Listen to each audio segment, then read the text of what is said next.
Alright, welcome everybody to the EBM Trackstars Touring Cars MB Glass 1500 Top 6 Shootout. So over the last 2 days we've had qualifying 1 and qualifying 2, and we've got the fastest 6 drivers currently in the lobby waiting to go out for their one lap dash. Obviously, if people haven't caught up before, they will run 6th to 1st. So fastest qualifier was a number 95 in its racing and mint mat.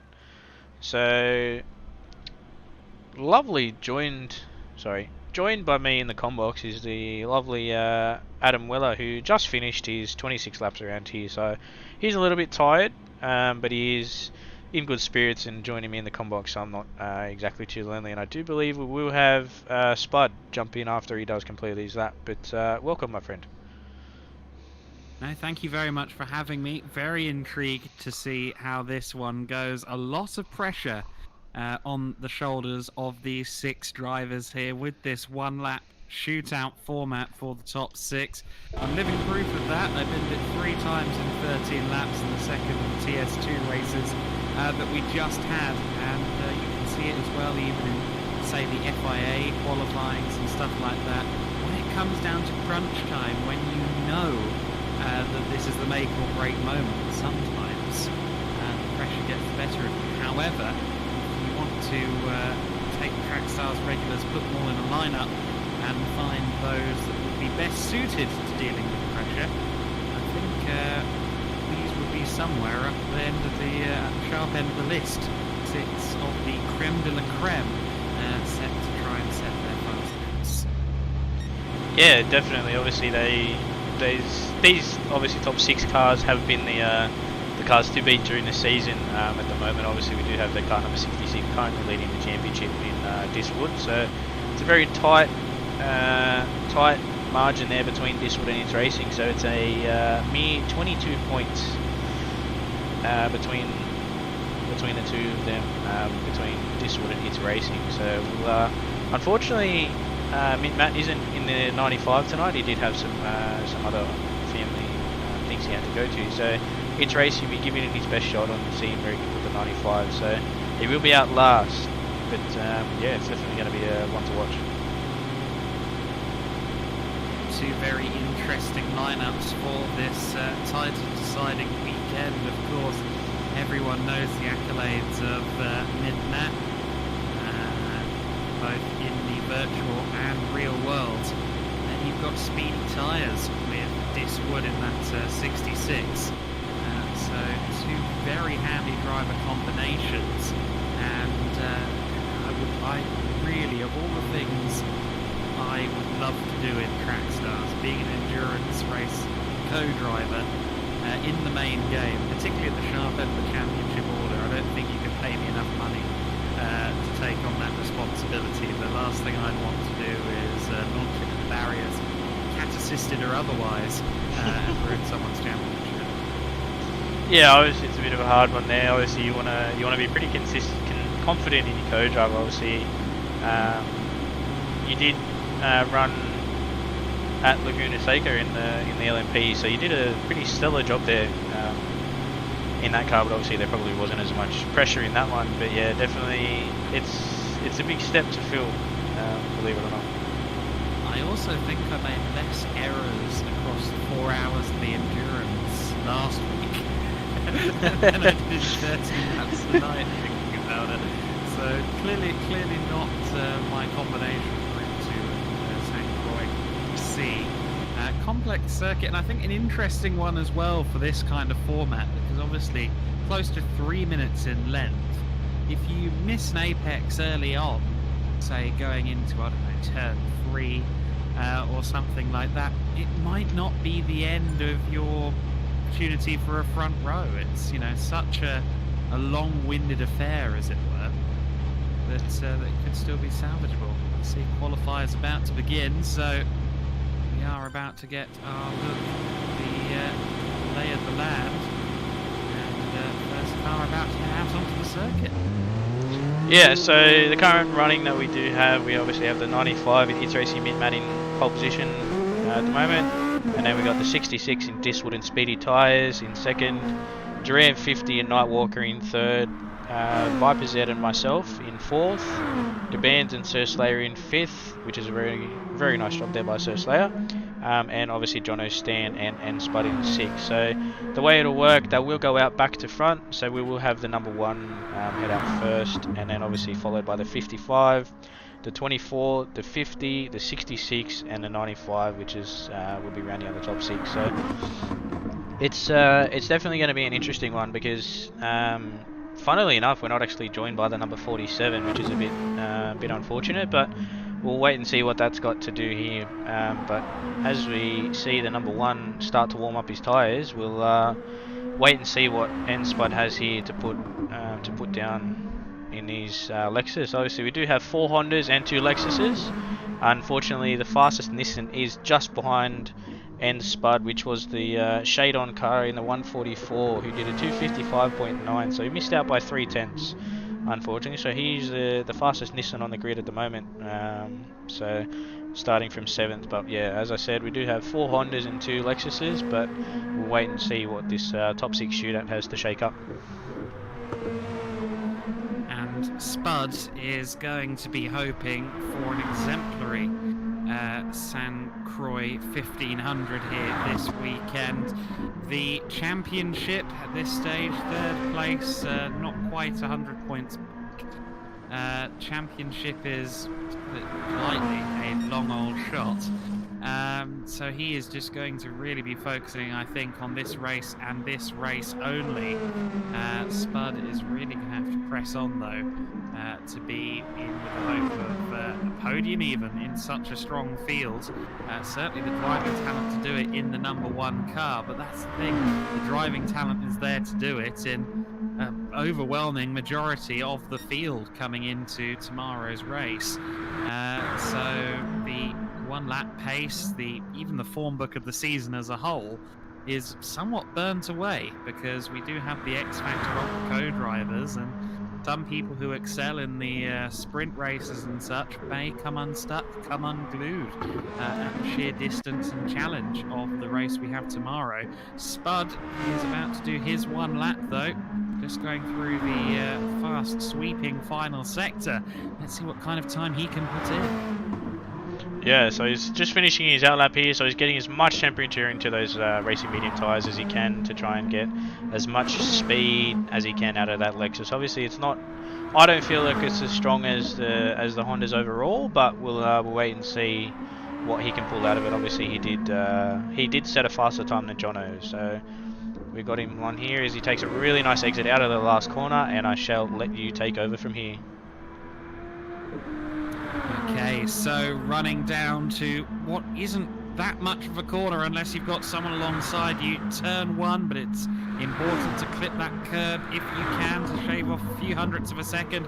First braking zone, turn 2, be careful of the Armco on the entry and exit. I think Spud there didn't get an optimal exit from turn 2 at all, but continues on his way towards turn 3, another sharp braking zone.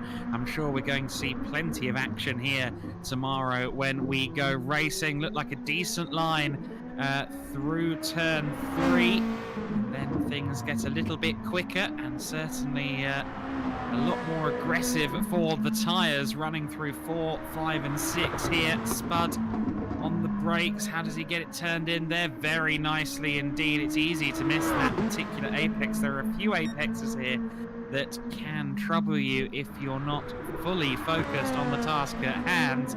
No such issues for Spud though in the last few corners. He's had a decent run, kicks up a little bit of grass there and gets onto the gravel as well for good measure. So the last couple of turns haven't quite been pristine. Let's see how Spud recovers the rest of this lap. It's already maybe not going to be a pole contender this lap, but there is still, of course, the small matter of 5 other drivers to come. But it would be quite the upset from here, given his lap has been a little bit scruffy. Decent but not spectacular coming onto the bridge, the landmark of San Croix C. Of course, all 3 San Croix layouts. Turns it through the mid-speed left-hander, gets a little bit wiggly there, and then a lot to lose at this particular sweeping bend. If you get the exit a little bit wrong, it affects you all the way down this long straight. You have time to read a chapter of your favorite book before the next braking zone. Shifting gears there at exactly 300 kilometers an hour, 186 miles an hour. And then this is a braking zone that can prove costly if you get it wrong. It's usually fairly simple. However, if you're in the slip, it can catch you out. This then is the final sector, and there are some nasty points here. Let's see how Spud hooks up these corners. Not quite flat through that one. Suggests to me that he's not running that much aero on the Lexus. Let's see what this second last corner brings, though. That caused a bit of bedlam in the Endurance Series last week. It is easy to just overstep the mark. No such worries for Spud, though. A little bit of a wheel on the dirt, but won't have cost him any time. Rounds the final corner. And, well, getting a bit of grass coming out of the last turn. What is the lap time? It's going to be a 2:56. And that really doesn't look like a front row lap time to me, but we'll have to see what the others can deliver. Yeah, that was it looked like it got it really, really loose there through some of the corners there, but definitely you don't want to be doing that when it comes to it. But one person here is a very standout performance in qualifying is Sir Slayer. So he's just coming around the last corner to take his lap. So he did go out after Spud started his lap. So we'll just wait and see what hit Sir Slayer has here. So Slayer starts his flying lap now in the 55. It's racing esports entry, immediately looking better just out of turn 2 alone, having to collect up a little bit of oversteer though. That's not a problem. Sometimes smooth is fast, but it seems the NSX in particular does reward the brave, particularly on throttle application. Slayer through T3, that was a bit more snap oversteer than he would have liked to have contended with there. I think he missed the apex a bit going through turn 4 as well. Slayer then, let's see what kind of time he can put in. We should be approaching a sector split shortly. Let's see if we get the data on the sector. Doesn't look like we're going to. He lost a bit of time there going through sector 2. So he's about 0.3 down. So he's 0.1, 0.2 up on that first sector, and he's gone 0.3 down through the second. So let's keep an eye on the live pictures. Inevitably we'll miss something as soon as we look at those splits. Slayer just not really using all of the track there, coming back onto the main body of the circuit. Up over the bridge, like he was flashing his headlights there to me, and just getting a bit too loose there. Asked too much of the rear tyres with the power application coming onto the bridge. I think just got a wheel on the grass ever so slightly, and that will have cost him probably over half a second, if not more. Now, where will he be relative to Spud? Again, unless things go wrong for each and every driver, this surely can't be a pole lap. We see there a bit of a clip of the barriers as well coming out onto this long back straight. But the time, the question now is going to be where he comes out relative to Spud in about a minute's time when he crosses the start-finish line here at St. Croix C into the long or the sharp braking zone here. Good run coming now on to this last sector, the fast-flowing final sector. And let's see if he's flat through this corner. He's not, although he did carry a lot more speed through the turn. The NSX, as a rule, is good for apex speed, so that's not necessarily a surprise that he was much less hesitant on the throttle than Spud through that not quite flat-out corner. Penultimate turn, and Sir Slayer will certainly not be much beyond a 2:55 if he even gets there. Rally crossing it through the final corner. It's not the Group B NSX, I'm afraid, but it was driven like it was, and he doesn't quite beat Spud to it. So Sir Slayer slots in second for now. He could be at risk of starting at the very back of the top 6. Now, though, the PLE car, the 24 of Viper Z, out onto the track. Yeah, he's definitely going to try and get this thing turned in. He looks like he's got it pretty settled at the moment coming through this last corner. He needs a really nice run on here to make it pretty vital. He does a really nice exit out of there. Viper Z, a driver that I would certainly put a vote behind for dealing with pressure. A 256.584 the time to beat. Obviously, we got down into the 253s in the main qualifying session yesterday, so a tidy lap would probably secure him 4th place for PLE, but Viper Z I don't think is the kind of person to not push. And look at that, already up purple in the first sector, and it wasn't really the first sector that saw the bulk of the issues for either Slayer or Spud. So let's see how this lap progresses for Viper in the Lexus. Just a little bit of understeer there by the looks of it, coming out of T4. But the PLE car looking fairly settled in the hands of Viper. Certainly does really illustrate the different driving styles when you see the NSX driven flat out and then immediately shift back to the Lexus. They're two very, very different cars in terms of how you need to drive them to go quickly. Viper doesn't do what the other Lexus did. Of course, we saw Spud get into the gravel at that particular corner. He doesn't do the same thing. Viper Z clean to this point, uses all of the road on exit there, coming back out through this fast sweeping S-bend. Let's see what the entry is like going onto the bridge. This is where we saw Slayer have a bit of a moment. Viper Z uses all of the curb, but none of the grass, and has a good run over the bridge under the helicopter. And look at those purple splits. They're coming in thick and fast for Viper Z. We'll have to see what kind of lap time this is. Let's see what his run is like onto the back straight. This long sweeping right-hander with Armco either way you go is so important. Not as quick through the corner as Slayer, of course. The NSX is good at those mid-speed sweepers. But look at that, still 1.1 seconds by the looks of it. That was purple. So that's at least going to be a 255 if he keeps it going in this manner. Onto the brakes, going into this final sector.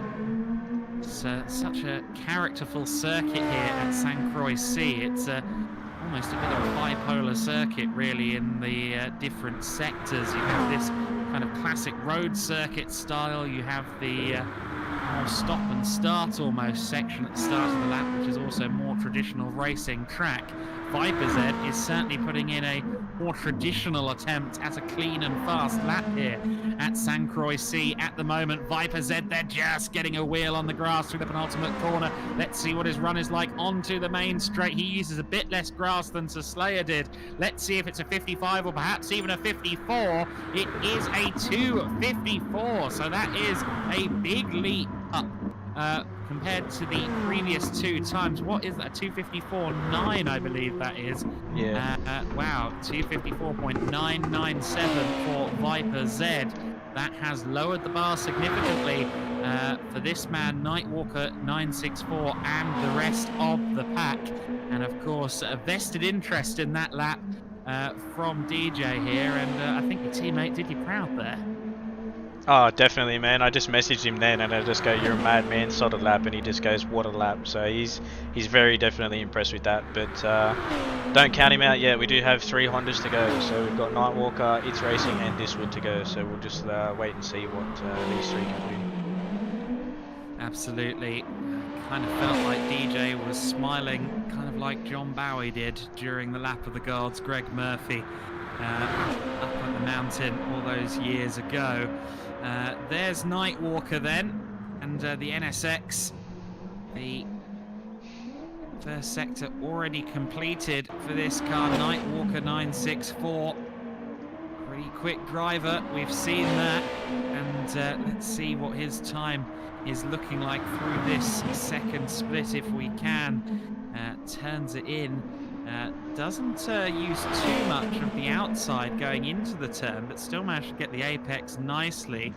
Not quite sure of the delta at the moment, but we'll continue to follow him as the lap goes on. Nightwalker, again, not troubling the outer remits of the curbing there. That gravel does kind of reel you in quite quickly if you overtake more than 1 or 2 Ks more than you're supposed to at the apex.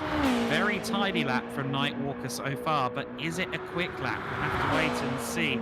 Certainly often smooth is fast, although the NSX is a knife edge of a car if I've ever seen or driven one. And Nightwalker at the moment seems to have that thing very much under control as he goes over the bridge into the left-hander. Not the most critical bend on the circuit. That's probably the corner that immediately follows it. Here's the right-hand bend, really rubbing the paint off the car on the Armco there.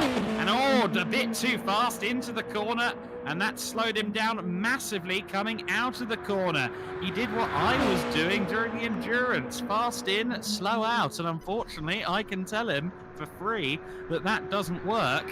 And that will have compromised him all the way down this huge back straight here at San Croix C. Let's see if he can salvage this in the final lap. He would surely still be on course for, well, potentially second place currently at this stage, because both Spud and Slayer's laps were scruffy, but he's still got a ways to go before he gets to the flag. He just kicks up the dust there, but holds on to it.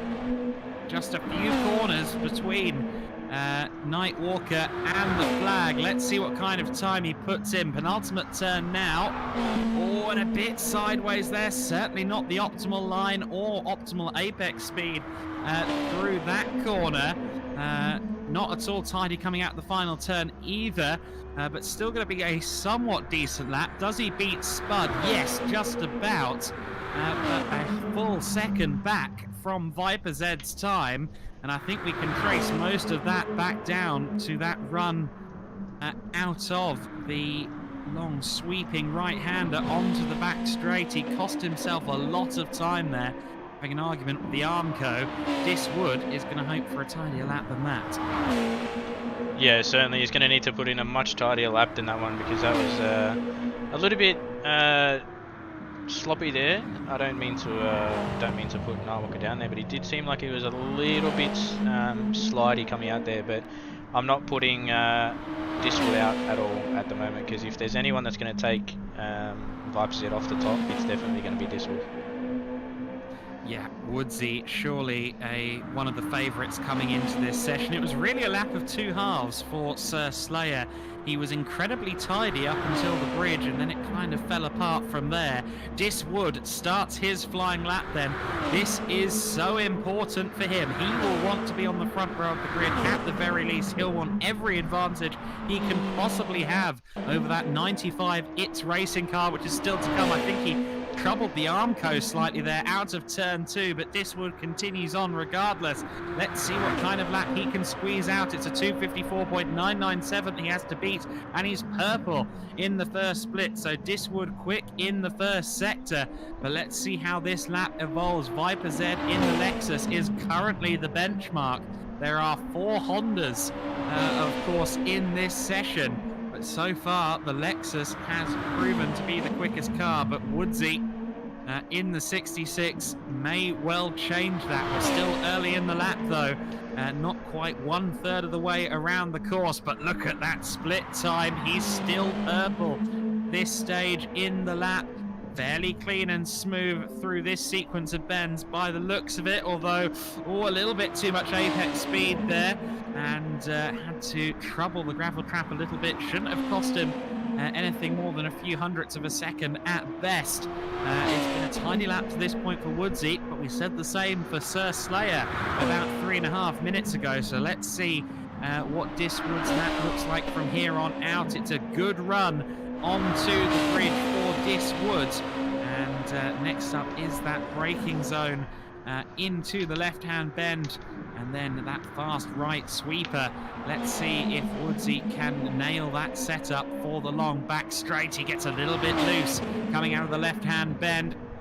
Looks like he's taking this corner nicely, hugs the inside Armco and just glances the outside Armco, but carried his speed nicely. I think that was a good run onto the back straight, but look at that. Was that less than a tenth purple that I saw there. It's a very tight run thing at this stage. I still don't think he got through that corner quite as well as Viper Z did, and that will have cost him all the way down that back straight. Woodsy, though, in the NSX, surely this is a sector that suits the car. So let's see if Wood can stay purple and claim the not quite provisional pole position, but get to the front of the top 6 pecking order. Not the best of runs through that left-hander, but he did make up time on Viper Z in the penultimate sector. Just 2 more corners to go for Diswood then. Good run through the penultimate corner, just 1 corner to go. Oh, he got on the grass there coming into the final turn. That wasn't the best run, I don't think, through the final turn because of it. But does he stay purple? Surely he does. Yes, just about to the top with a 2:54. Is that 0.892 I see there on the screen? Diswood going top. Viper Z put a lot of effort into that lap, a commendable effort, but he is not going to be on pole for the St. Croix 1500. It's now down to the other half of the championship battle. It's Racing. Mint Matt is otherwise occupied today, so it is It's Racing coming into his final weekend as a full-time driver in the Trackstars Touring Car Series with a championship battle to contend with. Let's see what this flying lap looks like then for the 95 car. It's Racing with a clean run through the second corner. Let's see what the split time looks like. Hopefully the game will provide us that information. Doesn't look like we're going to get it, but it was certainly tidy through turn 2. Good run through the hairpin as well, albeit with a little bit of a squirrely exit from what is the 3rd corner on this lap. It's Racing. Will certainly want to go out on a high, and certainly it would be a personal high going into the 1500 if he manages to get on the front row, particularly if he is on pole position.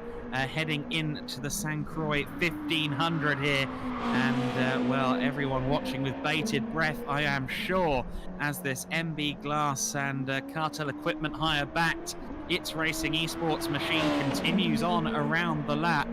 And we've seen that car, that livery, towards the front end all season, be it with it, being with just some of his teammates. Of course, co-driver Mint Matt, one of the quickest Gran Turismo players in the world, and certainly in this continent. And of course, the likes of Deadpool as well at various points in the season. It's been a strong lineup for It's Racing Esports in the 2021 season, with It's Racing still a part of the driver lineup. Oh, but he just clips the Armco there, coming out of the left-hand bend. What's his run like through this corner? It's good, but it's not great. He was about 15 kilometers an hour slower through the middle of the corner there. But of course, this would then clip the Armco coming out of that bend. So let's see what the checks and balances tell us. Looks like he might have a bit more straight line speed by the end of the straight. Well, actually, no. Seemed like he was losing a couple of Ks there towards the end as well. So I think just too slow through the long sweeping right-hander. I don't think this is a pole lap, but will it be a front row lap? I think he would do well to beat Viper Z's time as well. But let's see if it can nail down these last few corners and perhaps get the 95 on the front row ahead of tomorrow's St. Croix 1500. Through the penultimate bend he goes, shifts down to second gear, and looked like, again, very composed, but maybe not quite as quick as some of the other times we've seen. Good run out of the last turn, though. Let's see what the lap looks like. It's going to be a 2:56, is it? Yes, no, a 2:57. So it's unfortunately starting right at the bottom for tomorrow, along with Mint Matt down in 6th place. It was a relatively tidy lap. We did see that little collision with the Armco coming out of the left-hander after the bridge, but that aside, it looked tidy. It just wasn't quite as fast as those times we saw at the sharp end. Really a tale of two very split packs, as it were. Those two high 254s from the 66 and 24 crews.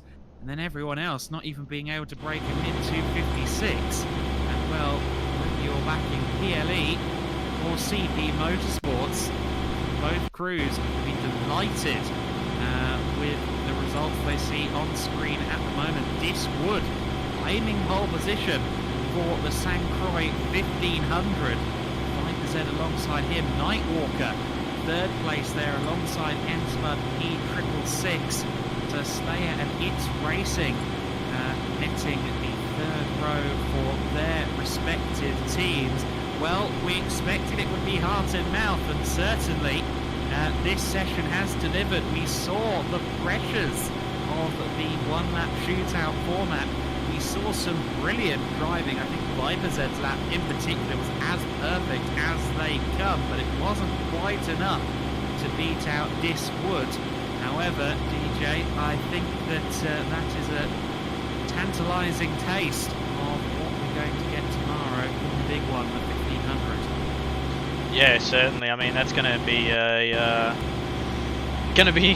one to watch out for. I'll tell you that much. But yeah, definitely, I'm more than happy to see that PLE car on the front row there. So big ups to Woodsy there. He was up quite a considerable amount of time there through Sector 2, and he did lose it through the SS coming onto the bridge, but he obviously pulled it back through that last sector where the Honda does excel a little bit more than what the Lexus does. But yeah, obviously being P2 by just over a tenth, it kind of burns a little bit, but yeah, I couldn't be any happier with Viper Z, and a big congratulations to the 66, the 24 and the 50 rounding out the top three come tomorrow's race. So it's going to definitely be a long one, so anything is possible. So don't rule out any car on the grid. Absolutely, we saw it last week in the endurance. We've seen it today as well in TS2, and in this shootout session. This is a circuit that can bite, that can cost you tenths, can cost you seconds, and of course, also plenty of, let's call them, very inviting barriers. That seem to have magnets specifically for Group 2 cars, and as much as anything, survival is going to be imperative across the 1500 kilometers. Yeah, it's definitely going to take a lot of nerves, a lot of patience, and a lot of strategy, and see where we go, how we go on strategy. But it's gonna be one to watch. I'll tell you that much. But if anyone is around at the moment, we are live tomorrow for the 1500. So I don't know about you, Adam, but I'm definitely nervous in myself coming into tomorrow. Well, I don't have to drive, so nerves, not so much. Interest, absolutely, 100%. The mental stamina the drivers are going to need during that 1500 cannot be overstated nor underestimated. Woodsy with a justified celebration after that great pole lap for the 66 CP Motorsports crew. But tomorrow, the real hard work will begin for Woodsy and the rest of the gang. But until then, DJ, I think the only thing we have left to do is wrap up. Yeah, definitely. Either that, or if Diswood does want to come into the combox, if he's listening on, I'll tuck him here, see if he wants to come in and join us for a little bit of a chat, obviously post-race. But yeah, there's definitely a stellar one there. Obviously, as you did see there, by 0.105, it was definitely a very solid lap there. So hats off to everyone, and big respect to all drivers, and good luck tomorrow, as we just probably wait for Woodsy to jump in. Yeah, so I don't know how you're going to be tomorrow, Adam, whether or not you jump in for a bit of commentary or just watching. Oh no, so. I think I'm there for the duration. I understand that's what's happening. Sorry in advance, Shane.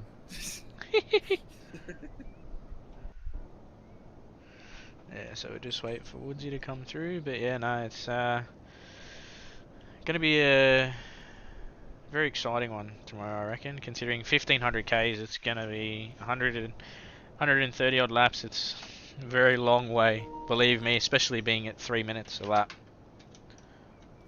Absolutely, yeah, it is.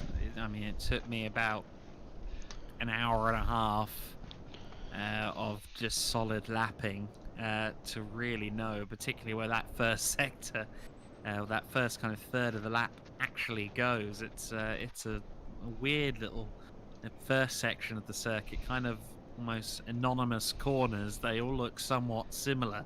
You do need to spend a lot of time with the circuit to really perfect a lap here. It's obviously not quite the same caliber of challenge as, say, the Nürburgring 24-hour circuit, but there are so many quirks and so many complications that come with this layout. And having to do it 130 times over, as you say, DJ, don't envy any of you. Yeah, it definitely is. I'm just trying to get around here. I just need to sort out his permissions. View channel, manage channel, connect, speak, video. Diswood and a live mic. What Save could changes. possibly go wrong? Alright, there we go. Woodsy, you should be good to go, man. Just unmute yourself. Should be all good. Discord.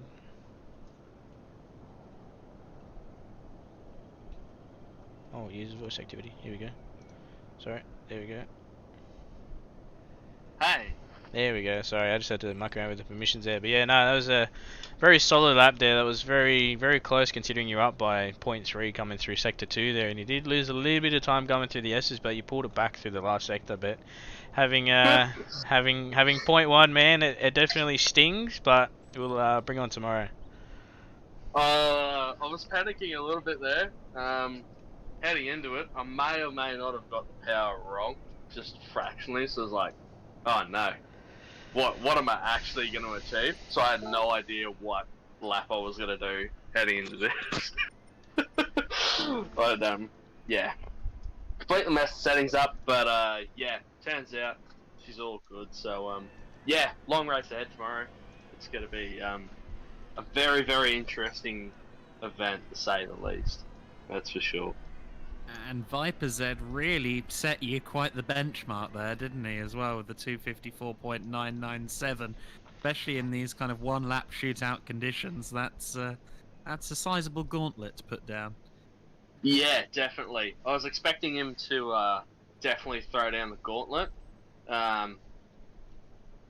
Yeah, and tomorrow they're going to be a real contender, just to win this race overall.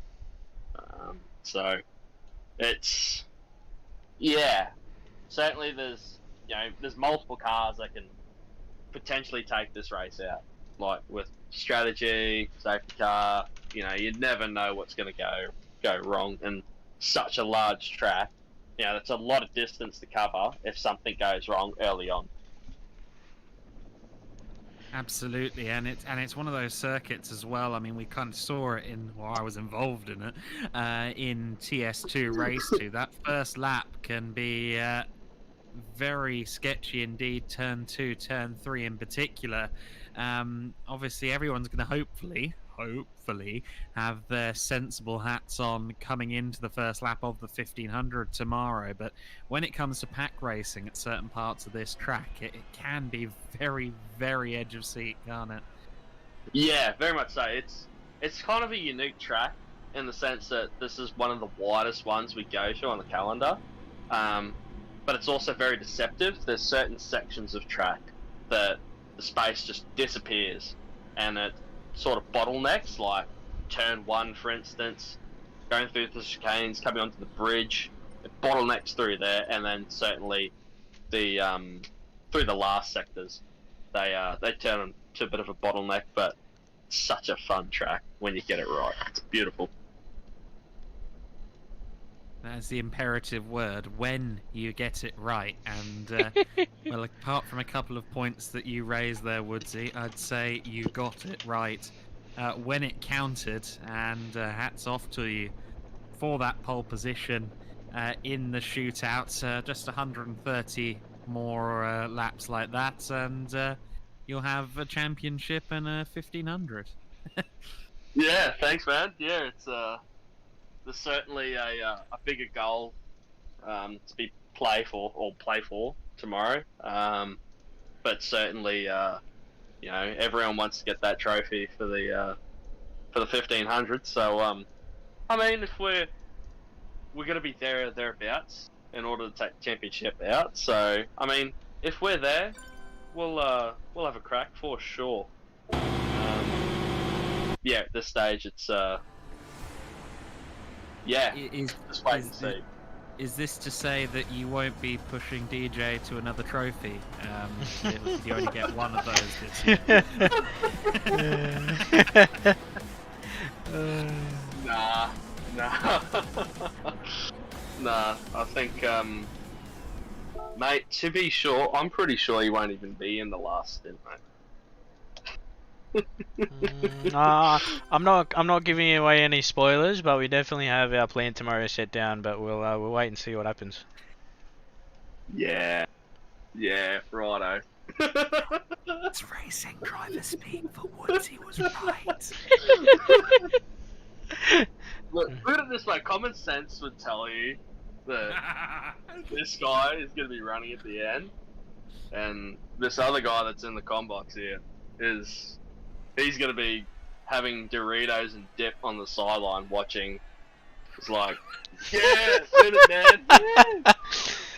Yeah, there's 5 stints we got to do, mate. So we'll wait and see. We'll wait and see what happens. But no, it's gonna be definitely a very long one. But I'm gonna send it, give it my best shot, and see what I can do to try and match those Hondas. You've definitely got those cars turned up. And I think before it gets any more disparaging, DJ, you might want to send this stream into the past. Nah, he's pretty alright. He's definitely earned his spot on the grid there, Woods. He's been a fast driver all year, but no, his hats off to him, man. He's on pole for a reason, but obviously Viper is on P2 for a reason also. So he's definitely done a 54, mate. I couldn't even get anywhere near close to that. So hats off to Woodsy and Viper for getting in the 54s, and yeah, we'll wait and see what tomorrow brings. Yeah, we can't forget that 95 is certainly will be pushing through the grid, certainly throughout the day, and certainly by the end of it they'll be in the mix as well.